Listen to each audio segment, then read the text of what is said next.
Now, finally, I want to just talk a little bit about, I was warned to stay, not to go too close to politics, but I want to talk a little about economic policy, and I did talk a little bit about about this with the congressman.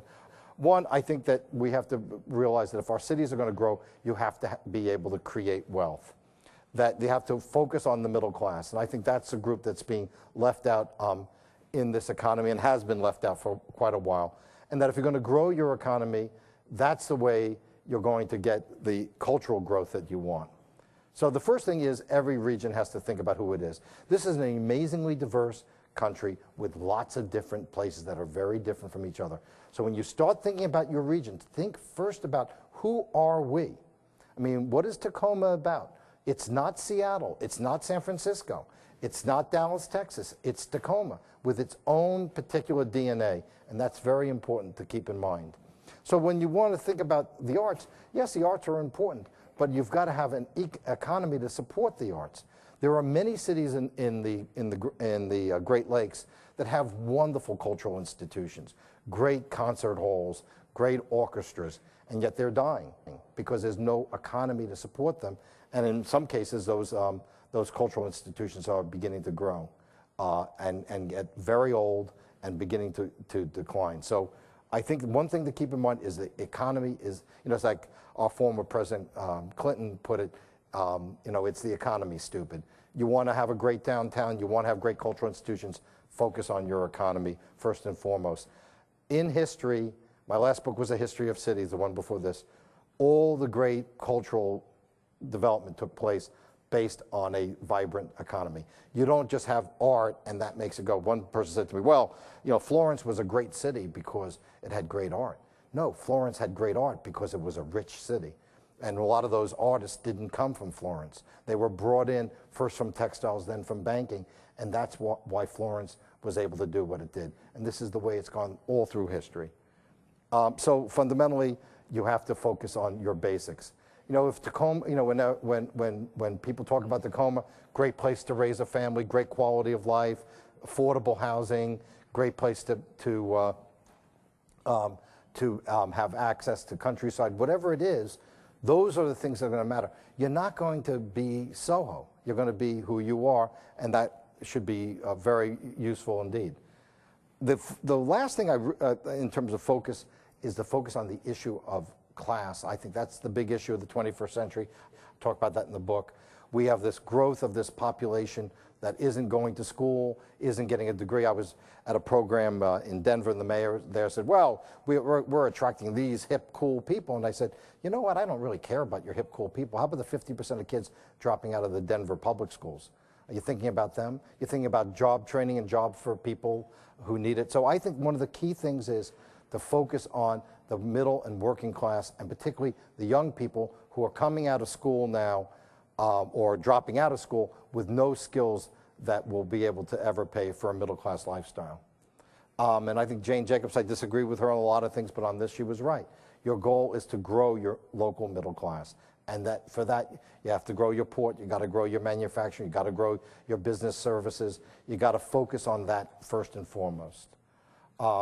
Because right now this recession is doing terrible damage to a whole generation. And those areas that have jobs are going to be the ones who are going to attract people. People are not going to be able, there's always that theory, well, the young people can shop the place they want to be by, where the best bars are. I'll tell you what, young people are going to go where the best jobs are.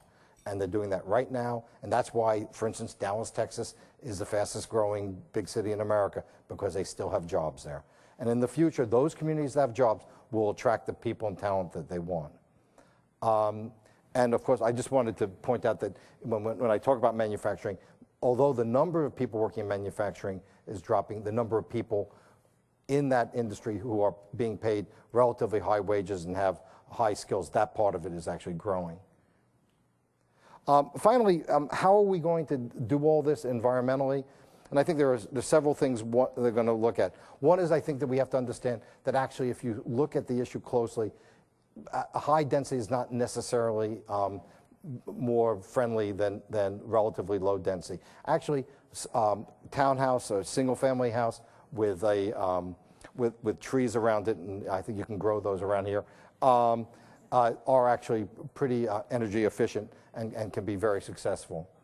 But the big thing that's going to change everything, I think, is telecommuting. I don't know how many people in this room work at least 1 or 2 days at home. How many? How many people here? Right now, it's about 10% in Northern California. It will be at least 2 out of every 5 by 2050. You can see in 2009, 34 million telecommuters, 63 million by 2016. It is the only way to really get the cuts in energy consumption that you want, and that you are able to do it in a way that doesn't make people have to live ways they don't want to live. And of course, it has tremendous environmental impacts, huge reductions. There's no way transit will come remotely close. By 2015, transit will be surpassed as a means of getting around the telecommuting. And that is going to be very important for families, for communities, because remember, if you're a telecommuter, you have much more time to be involved in your local community because you're not wasting all this time going someplace else.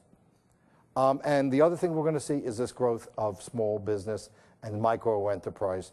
And I hope, as the Congressman suggests, that if we have significant health care reform, and so that people will be able to work for themselves, because how many people stay in a job they hate because that's where their health insurance is from?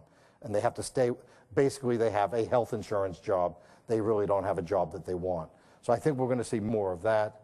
And finally, what's my vision over the next 40 years is I think America is going to go back in many ways to its roots. It's going to be very different than 1790 or 1810, but what Jefferson said is what makes America unique are the little republics. It's the families, the churches, the communities, the small towns, the local governments.